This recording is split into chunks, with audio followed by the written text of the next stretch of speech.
Hello and welcome to online school India. आप सबका online school India for library science में जोरदार स्वागत है। राजस्थान लाइब्रेरियन ग्रेड 3 भर्ती परीक्षा की तैयारी करने वाले सभी विद्यार्थियों को मेरी तरफ से हार्दिक शुभकामनाएं हैं। जैसा कि आप सब जानते हैं कि हमने जो है पहले वीडियो में जो है सिलेबस को एनालिसिस किया था। सिलेबस का जो है कितने यूनिट में है, उस यूनिट में कितने टॉपिक है, उस टॉपिक के बारे में एनालिसिस किया था। मैं आपको एक बहुत महत्वपूर्ण जानकारी देना चाहता हूं कि यूनिट वन जो है मैंने कंप्लीट करवा दी है। उसके सारे टॉपिक का वीडियो, उसके सारे टॉपिक का जो पीडीएफ, उसके सारे टॉपिकों के ऑब्जेक्टिव जो है क्वेश्चन आंसर है वो ऑनलाइन स्कूल इंडिया ऐप के अंदर मिल जाएंगे। आपको आपसे सबसे निवेदन है कि जल्द से जल्द online school India app download कीजिए और उसके अंदर जाकर आप पढ़ना शुरू कीजिए। उस ऐप के अंदर सारी चीजें आपको मिल जाएगी। फर्स्ट यूनिट हमने कंप्लीट करवा दी है और अगले वीडियो से हम सेकंड यूनिट शुरू करने वाले हैं। आज थोड़ा आपका वीडियो लेट हो गया था, थोड़ा मुझे पर्सनल काम हो गया था इसकी वजह से, लेकिन आज जो हमने फर्स्ट यूनिट के जो है कुछ इंपॉर्टेंट क्वेश्चंस के बारे में हम आज जो है चर्चा करने वाले हैं जो बिल्कुल परीक्षा में आने योग्य है। ठीक है, तो आइए, और जो भी इस वीडियो को देख रहे हैं, ठीक है ना, जो भी इस वीडियो को देख रहे हैं, तो अगर आप मेरे से व्हाट्सएप से जुड़ना चाहते हैं तो मेरे व्हाट्सएप नंबर है 8619577803। और आपने जब से मेरे ये 3-4 वीडियो यूट्यूब पे वायरल हुआ है और आपने जिस तरीके से मेरे प्रति जो है प्रेम दिखाया है उसके लिए बहुत बहुत धन्यवाद। आपने मेरे वीडियो को लाइक किया, आपने मेरे वीडियो को जो है सब्सक्राइब किया, आपने कमेंट किए, और जो भी इस समय वीडियो देख रहे हैं आप जल्दी से जल्द लाइक कीजिए, कमेंट कीजिए और अपने दोस्तों को शेयर कीजिए। चलो आइए, हम पहले फर्स्ट यूनिट के जो टॉपिक है जिसके अंदर हमने सबसे पहले पढ़ा था यूनिवर्स ऑफ नॉलेज, ज्ञान जगत, फिर हमने पढ़ा था एट्रीब्यूट्स, ज्ञान जगत की विशेषता, फिर हमने पढ़ा था स्ट्रक्चर, ज्ञान जगत की संरचना, फिर हमने पढ़ा था डिफरेंट काइंड ऑफ सब्जेक्ट, विषय के प्रकार, फिर हमने पढ़ा था mode of formation of subject, मतलब विषय निर्माण विधियां, फिर हम जो है लास्ट टॉपिक उसका था mapping of universe of knowledge in different kind of classification, कि अलग अलग वर्गीकरण पद्धति में हम जो है ज्ञान जगत को किस प्रकार से चित्रण कर सकते हैं। तो आइए, हम फर्स्ट यूनिट जो हमने कंप्लीट करा दी है उसके सारे वीडियो, पीडीएफ और उसके ऑब्जेक्टिव में क्वेश्चन आंसर वो आपको ऑनलाइन स्कूल इंडिया ऐप में मिल जाएंगे आप। ठीक है, आइए हम जो है जो कुछ इंपॉर्टेंट क्वेश्चन को जो आज हम चर्चा करते हैं। देखिए भाई, जो ये फर्स्ट क्वेश्चन है कि निम्नलिखित में से कौन सी विषय निर्माण विधि द्वारा मूल विषय का निर्माण किया जाता है। देखिए भाई, क्या टॉपिक है, क्या वर्ड है, मूल विषय। मूल विषय का मतलब होता है बेसिक सब्जेक्ट। देखो, बेसिक सब्जेक्ट को मौलिक विषय भी कहते हैं, बेसिक सब्जेक्ट को मूलभूत विषय भी कहते हैं, बेसिक सब्जेक्ट को मूल विषय भी कहते हैं और बेसिक सब्जेक्ट को साधारण विषय भी कहते हैं। क्योंकि मैंने बताया था कि सब्जेक्ट 3 प्रकार के होते हैं। कितने प्रकार के होते हैं? 3 प्रकार के। पहला हो गया बेसिक सब्जेक्ट, और दूसरा हो गया कंपाउंड सब्जेक्ट, और तीसरा हो गया कॉम्प्लेक्स सब्जेक्ट। ठीक है, तो ये कह रहा है कि इसमें से कौन सी ऐसी विधि है जो बेसिक सब्जेक्ट का निर्माण करती है। तो बेसिक सब्जेक्ट का निर्माण कौन से करती है भाई? ये फिजिन करती है। क्या करती है भाई? ये फिजिन करती है। ये बेसिक सब्जेक्ट को आगे से आगे बांटने का काम करते हैं। मैंने पढ़ाया था, इसके 2 भाग होते हैं फिजिन के। पहला भाग होता है डिजेक्शन। क्या भाग होता है? डिजेक्शन, जिसको हिंदी में कहते हैं विच्छेदन। और दूसरा जो भाग होता है डेन्यूडेशन, जिसको हिंदी में कहते हैं अनाच्छादन। तो मेरा जो वीडियो है, पहला वाला वीडियो है, जो देख रहे हैं इसको, मेरा जो इसके यूट्यूब पर ही है, जो मैंने पहला वीडियो डाला था पार्ट 1 विषय निर्माण की विधियां, तो उसमें जाकर आप पूरा सा अध्ययन कर लीजिए, बिल्कुल पता चल जाएगा। फिर इनको 2 भागों में बांटा है, डिजेक्शन और डेन्यूडेशन। अब इसमें कैसे पता चलेगा कि समकक्ष, जब किसी समकक्ष श्रेणी में, जब किसी मुख्य विषय को समकक्ष श्रेणी में बांटा जाता है तो उसको डिजेक्शन कहते हैं, और जब किसी मुख्य विषय को परत दर परत बांटा जाता है तो उसको हम क्या कहते हैं? डेन्यूडेशन भी कहते हैं। और ज्यादा डिटेल में पढ़ना है तो मेरा यूट्यूब पे इसका ये वीडियो है, और टोटल अगर आपको देखना वीडियो 12 विषय निर्माण विधियां जो प्रचलित है तो पूरा वीडियो आपको ऐप में मिल जाएगा। तो बेसिक विषय का निर्माण किससे होता है? ये फिजिन से होता है। ये लूज असेंबल इससे नहीं होता है। क्यों नहीं होता? लूज असेंबल कौन से विषय से संबंध रखता है? ये आपके कॉम्प्लेक्स सब्जेक्ट से।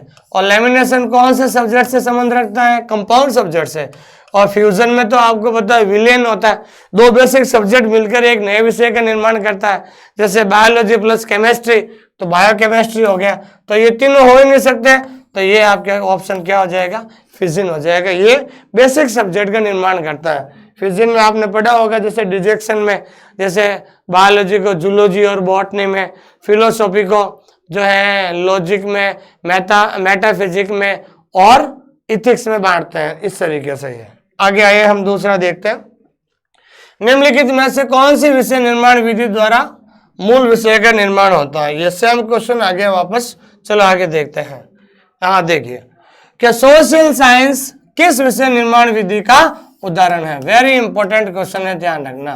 देखो मैंने एक आपने वीडियो देखा होगा, देखिए मैं आपको बताना चाहता हूं कि जो इस बार जो सिलेबस आया आपका नया, जो 2018 वाला जो सिलेबस था, वो उसके अंदर चीजें रटने वाले थे। कोई भी जो है किताब लेकर आ गए और उसको याद कर लिया, रट लिया सारी चीजें। लेकिन अब ये जो नया सिलेबस में है, इस रटने से कुछ नहीं होगा। आपको पहले थ्योरी पढ़नी पड़ेगी, आपको स्टडी मटेरियल पढ़ना पड़ेगा, आपको कंटेंट पढ़ना पड़ेगा, समझना पड़ेगा, ठीक है ना। जब आपको ये समझ में आ जाएगा तो अपने आप जो है ऑप्शन आप सही कर लोगे। इसलिए आपको ऑनलाइन स्कूल इंडिया जो है ऐप है हमारा, उसके अंदर टॉप का आपको कंटेंट उपलब्ध करवाया जा रहा है। और आपको पता भी चल गया, जो है जिस तरीके से मैं आपको एक्सप्लेन कर रहा हूं, आपको सारी चीजें समझ में आ रहे हैं, आपके अच्छे कमेंट मिल रहे हैं। इसलिए मैं आपको बताना चाहता हूं, टॉप का कमेंट, उसके अंदर टॉप का जो कंटेंट है, स्टडी मटेरियल है, वो ऐप के अंदर मिलेगा आपको। तो ये कह रहा है कि सोशल साइंस किस विषय निर्माण विधि का उदाहरण है? तो सोशल साइंस आपको ध्यान रखना है एग्लोमेरेशन मतलब संचय का। तो मैंने पढ़ाते समय बताया था कि जब भी दो चीजें ध्यान रखना, जब अगर आ जाए कि भाई नेचुरल साइंस और सोशल साइंस, ये आपको याद कर लेना है कि ये दो एग्जाम्पल जो हैं ये संचयन विधि का है, उदाहरण है, ध्यान रखना। क्योंकि संचयन विधि की विशेषता क्या होता है, जिसमें हम जो है छोटे छोटे विषय से मिलकर एक वृत्त, जो विषय छोटे छोटे भागों से मिलकर एक वृत्त स्वरूप ले लेता है। मैंने परिभाषा में भी लिखाया था, जब छोटे छोटे जो है विषय से मिलकर एक जो विषय बड़ा होकर एक वृत्त स्वरूप ले लेता है, उसको हम क्या कहते हैं? एग्लोमेरेशन कहते हैं, जिसके दो भाग होते हैं, सॉरी दो उदाहरण है। नेचुरल साइंस पूछ सकते हैं, यहाँ मैंने सोशल साइंस दिया है, तो वहां अगर पूछ ले नेचुरल साइंस किसका उदाहरण है? एग्लोमेरेशन है। ये याद कर लो, फिक्स, बहुत इंपॉर्टेंट क्वेश्चन है। और सोशल साइंस भी किसका है? ये एग्लोमेरेशन विधि का उदाहरण है। मैनेजमेंट साइंस, बिल्कुल, मैनेजमेंट साइंस को हिंदी में कहते हैं प्रबंध विज्ञान, किस विषय निर्माण विधि का उदाहरण है? तो मैनेजमेंट साइंस ध्यान रखना, आपको फिक्स याद करना, डिस्टिलेशन, ये आसवन विधि का निर्माण। मैंने कहा था डिस्टिलेशन में 3 उदाहरण है, 3 उदाहरण देखते ही आपको ये करना, सीधे डायरेक्ट सवाल आएगा।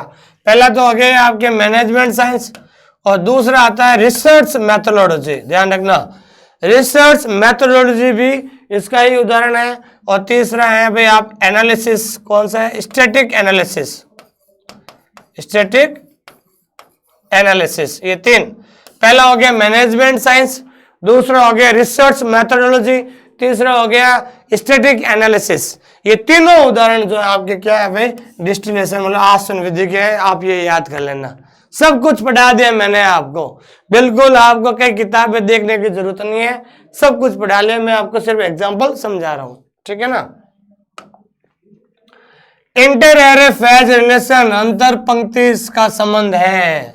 ध्यान रखना, आपको पता है कि भाई लूज असेंबल को 3 भागों में बांटा गया। पहला लूज असेंबल 1, लूज असेंबल 2 और लूज असेंबल 3। कितने भाग है भाई? 3 भाग है इसको। तो ध्यान रखना, लूज असेंबल 1 को जो हम जो है उसका जो है एक अन्य नाम भी कह सकते हैं, उसको हम कहते हैं इंटर सब्जेक्ट। पहले में क्या है? Inter subject. दूसरों को क्या कहते हैं? इंटरफेसेट। और तीसरे को हम क्या कहते हैं? इंटर एरे के नाम से भी कहा जाता है। तो आपको पता है ये क्या कह रहा है? Inter array. तो इंटर एरे कौन सा भाग है? तीसरा भाग है, तो ये तीसरा भाग हो जाएगा आपका। समझ आ गया भाई? तो लूज असेंबल 1 को हम क्या कहते हैं? इंटर सब्जेक्ट कहते हैं, इंटर सब्जेक्ट फेज रिलेशन। 2 को हम देखो भाई फेसेट कहते हैं, और तीसरों को हम क्या कहते हैं? एरे। तो ध्यान रखना, इंटर एरे किससे संबंधित है? लूज असेंबल 3 से संबंधित है।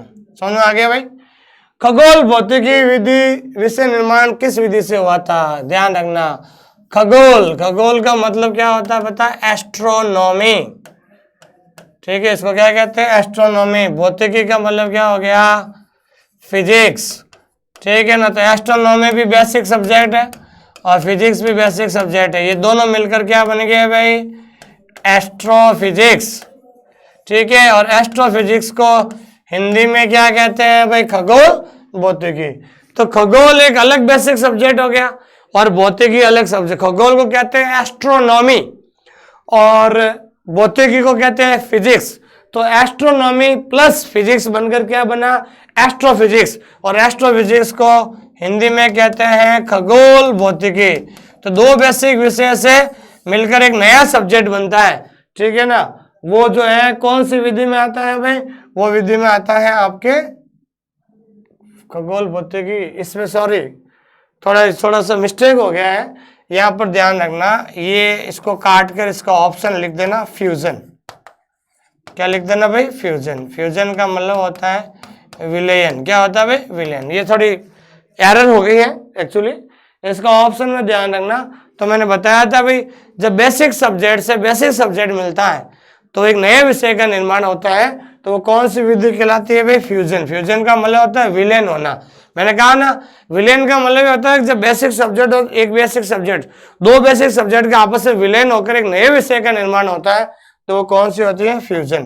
तो इसमें ऑप्शन कौन सा होगा भाई, फ्यूजन होगा, ध्यान रखना। ठीक है, आगे देखिए। By which mode management science and research methodology are found, प्रबंध विज्ञान और शोध प्रविधियां किस विधि द्वारा बनते हैं। मैंने अभी बताया था, ध्यान रखना, कि मैनेजमेंट साइंस और रिसर्च मेथोडोलॉजी किसके उदाहरण है भाई, आसवन के उदाहरण हैं। ये इंपॉर्टेंट है, ये कई कंपटीशन में एग्जाम आया था। ये बता दूं मैं आपको, ये जब 2018 के अंदर जोधपुर एम्स के अंदर लाइब्रेरियन ग्रेड 3 आए थे, तो जोधपुर एम्स का जो पेपर हुआ था उसके अंदर ये सवाल पूछा गया था, जो मेरे द्वारा दिया गया था 2018 में। ठीक है ना, तो 2018 में जोधपुर एम्स का जो लाइब्रेरियन ग्रेड 3 हुआ था, उसमें ये एग्जाम हुआ था कि भाई मैनेजमेंट साइंस और जो रिसर्च मेथोडोलॉजी है, ये किसका उदाहरण है, ये आसवन विधि का उदाहरण है। Mode of formation of subject oceanography. Oceanography को हिंदी में कहते हैं समुद्र विज्ञान। क्या कहते हैं भाई, समुद्र विज्ञान। तो ये समुद्र विज्ञान किस विधि का उदाहरण है, किस विधि का उदाहरण है, लूज असेंबल का है नहीं। ठीक है ना भाई, इसका है नहीं, इसका है नहीं, ये ध्यान रखना। किसका उदाहरण है भाई, क्लस्टर। किसका उदाहरण है भाई, क्लस्टर। क्लस्टर का मतलब होता है समूहन। ठीक है, समुद्र विज्ञान के अंदर हम छोटी छोटी चीजों के बारे में पढ़ते हैं, फिर उसका एक समूह बन जाता है, जिसे हम क्या कहते हैं, क्लस्टर। और क्लस्टर का जो अन्य नाम क्या है बताया भाई, सब्जेक्ट बंडल। क्या नाम है भाई, सब्जेक्ट बंडल। ध्यान रखना, क्लस्टर को सब्जेक्ट बंडल के रूप, बंडल के नाम में भी, सॉरी, क्लस्टर को पूर्व में सब्जेक्ट बंडल के रूप में भी जाना जाता था। इंपॉर्टेंट है ये, ध्यान रखना। Who gave the mode of the formation of subject, विषय निर्माण की विधियां किसने बनाई थी, किसने बनाई थी भाई, किसने बताई थी, सॉरी, रंगनाथन ने। किसने बताई थी भाई, रंगनाथन ने जो है विषय निर्माण विधियों का प्रतिपादन किया था। ठीक है, निम्नलिखित में से ज्ञान जगत की विशेषता है, वेरी इंपॉर्टेंट क्वेश्चन है। तो आपने मेरा वीडियो देखा होगा, ज्ञान जगत की विशेषता, वो यूट्यूब पे तो नहीं है लेकिन मैंने ऐप के अंदर डाल दिया है। ज्ञान जगत की टोटल कितनी विशेषता है, 9 विशेषता। क्योंकि आपका टॉपिक है, आप है ना सिलेबस के अंदर देखना, वहां लिखा हुआ है एट्रीब्यूट्स। क्या लिखा हुआ है भाई, एट्रीब्यूट्स। एट्रीब्यूट्स का मतलब होता है विशेषता।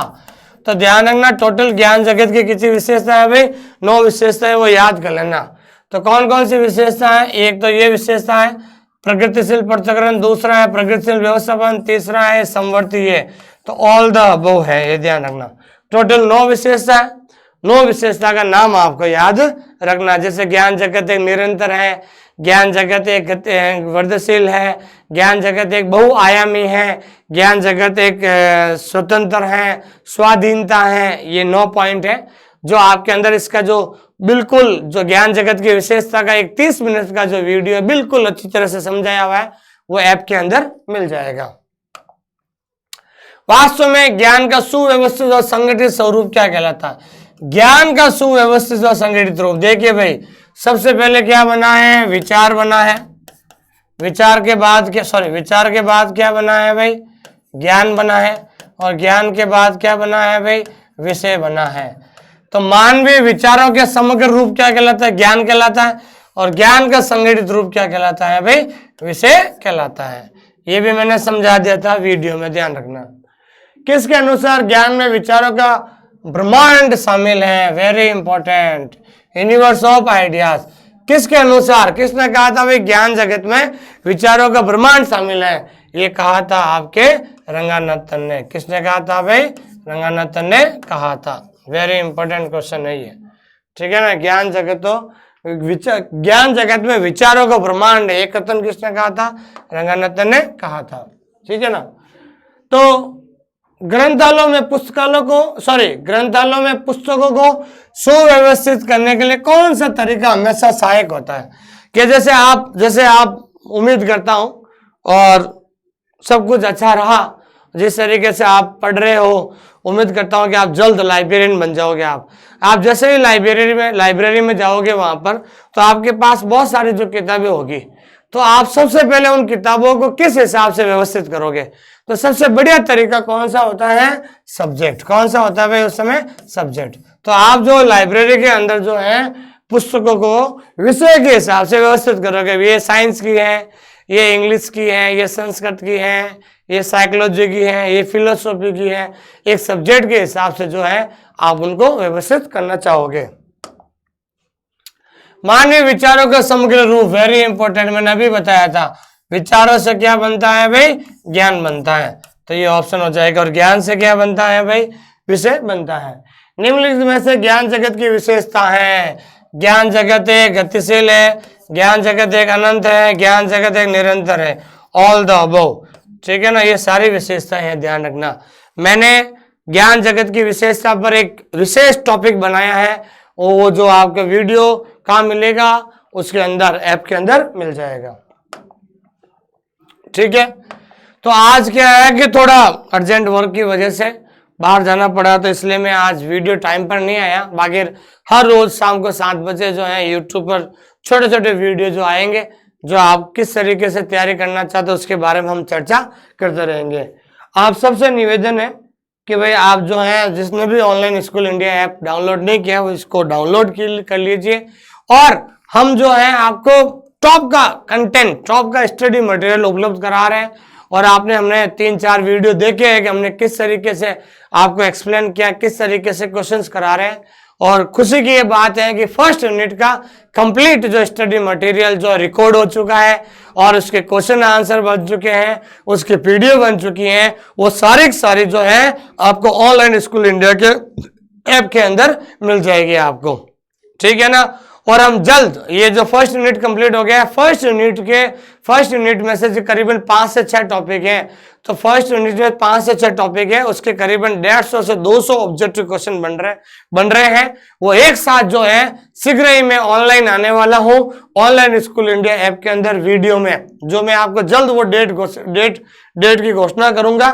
उस दिन इतने बजे जो है मैं ऐप के अंदर लाइव आऊंगा वीडियो लेकर, उसके अंदर सारे जो भी है टॉपिक है। तब तक आप फर्स्ट यूनिट का अच्छी तरह से रिविजन कर लीजिए, नोट्स बना लीजिए, समझ लीजिए। फिर एक दिन जो है अपन 1-1.5 घंटे की क्लास होगी, उसके अंदर फर्स्ट यूनिट के जो इंपॉर्टेंट क्वेश्चन है जितने भी बन रहे हैं उस सबको हम जो है सॉल्व करने वाले हैं। लेकिन कहां पर? ऑनलाइन स्कूल इंडिया ऐप पर। मेरे दोस्तों कई लोगों के फोन आ रहे हैं और मैं देख रहा हूं जिन लोगों ने अभी तक करीबन जो है 80 लोगों ने पिछले 3 दिन में, हमने जो है कोर्स लॉन्च किया था 22 तारीख को, आज तारीख है 25, 3 दिन के अंदर करीबन लोगों ने 80 से 85 लोगों ने कोर्स ले लिया है, ठीक है ना। तो कोर्स ले लिया है वो लोग जो बिल्कुल टेस्ट दे रहे हैं, उनके टेस्ट के नंबर भी आ रहे हैं, वीडियो देख रहे हैं, मैं सब कुछ देख रहा हूं। और जिनके अच्छे नंबर आ रहे हैं टेस्ट में, मैं उनको पर्सनल कॉल भी करता हूं, उनको मोटिवेट भी करता हूं। तो आप भी बिल्कुल अच्छी तरह से तैयारी कीजिए। जो सेकेंड पेपर है आपका 200 नंबर का है, और मैं उम्मीद करता हूं कि मैं आपको इस तरीके से मटेरियल जो है आपको उपलब्ध करूंगा कि आपके जो है ये 80+ क्वेश्चन जो है आपके राइट हो जाएंगे। सेकंड पेपर में 80 प्लस क्वेश्चन जो है आपको इतना बढ़िया मैटर का होगा कि भाई सेकंड पेपर में आपके 80 प्लस क्वेश्चन आपके सही हो जाएंगे। और आपको मैं विशेष बात बताना चाहता हूं कि इस बार नहीं के बराबर कंपटीशन है, क्योंकि ऑलरेडी वो लोग सब रीट और सेकंड गेट फर्स्ट गेट में जो बढ़ चुके हैं। अधिकतर जो बीएड किए हुए लोग हैं उनके पास भी डिप्लोमा था, लेकिन उन्होंने उसमें जो है ज्वाइन कर लिया है। कोई रीट की तैयारी करा, सेकंड गेट की तैयारी करा। मैं इस बार मुझे लग रहा है कि इस बार जो है 60% से ज्यादा मेरिट नहीं जाएगी। अगर आपके जो है 60%, अगर 60 से 65 के बीच में, 60 से 65% के बीच में ही मेरिट रहेगी आपके। ये जनरल की मेरिट बता रहा हूं, उससे ज्यादा मेरिट जाने वाली नहीं है। कारण क्या है कि जो सेकंड पेपर आया ना, वो सेकंड पेपर रटने वाला नहीं है, सेकंड पेपर है समझने वाला। जो समझेगा, जो वीडियो देखेगा, जो एक एक सिलेबस के हिसाब से पढ़ेगा, उसका ही सिलेक्शन होने वाला है। ऐसे इधर उधर पढ़ने से कुछ नहीं। आप भी जानते हैं कि मार्केट के अंदर नया सिलेबस का कोई कंटेंट नहीं आया है अभी तक, लेकिन मैं रोज आपके लिए 3-3, 4-4 घंटे पढ़कर नोट्स बना रहा हूं और वो कंटेंट आपको ऑनलाइन स्कूल इंडिया में ऐप के अंदर दे रहा हूं। So thank you very much for your kind love, for your kind affection. ठीक है ना, बहुत बहुत धन्यवाद। फिर मिलते हैं अपन अगली क्लास में। ठीक है, थैंक यू वेरी मच।